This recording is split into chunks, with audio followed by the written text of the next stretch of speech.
À 7h05, la question santé d'Europe 1. Thomas Soto. Deux associations, JNA pour Journée Nationale de l'Audition et France Acouphènes, lancent une campagne d'information alors que vos oreilles vont sans doute vivre avec la fête de la musique une des pires journées de l'année. Bonjour Dr Kerzek. Bonjour Thomas. Bon, ce soir, quel sera le principal risque que nous ferons prendre à nos oreilles? Allez, le principal risque, c'est le traumatisme sonore aigu. C'est l'exposition brutale à un son qui est trop intense, qui est trop fort et qui va dépasser le seuil de danger en termes de décibels de nos oreilles. Et ce seuil de danger, c'est 85 décibels. Et 85 décibels, on les atteint assez facilement quand on met la musique trop fort ou quand on est à un concert. Mais ça abîme l'oreille quand ça dure longtemps ou 85 décibels, même quelques secondes, ça suffit à abîmer l'oreille? Même quelques secondes. Le traumatisme, il est aigu. Alors, on connaît les effets à long terme et les effets chroniques de la musique trop fort, trop longtemps. Mais là, c'est vraiment un traumatisme aigu et c'est un phénomène inflammatoire. Un peu comme quand vous vous cognez sur une table, vous allez avoir un phénomène inflammatoire à votre coude, par exemple, qui va gonfler, qui va devenir inflammatoire. Il va y avoir un œdème. Eh bien, c'est exactement la même chose au niveau des oreilles. Et puis, la deuxième chose, c'est que les petites cellules ciliées qui sont là pour aller transformer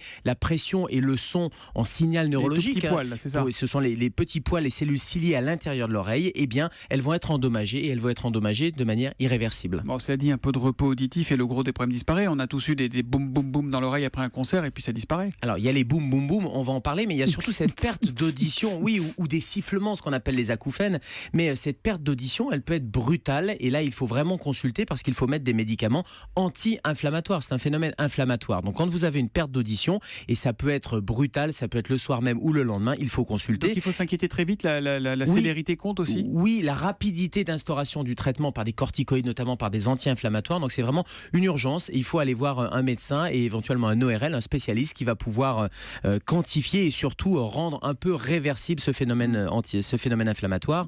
Et puis, si vous avez des boum boum boum, si vous avez des acouphènes, des sifflements ou une sensation de plénitude de l'oreille, dans l'immense majorité des cas, la plénitude, vous avez l'impression d'avoir l'oreille qui est bouchée, ah oui, d'accord. L'oreille qui est pleine, et vous avez ces sifflements qui vont, dans l'immense majorité des cas, régresser. Le problème, c'est plus on s'expose de manière chronique, plus l'endommagement des cellules va être irréversible.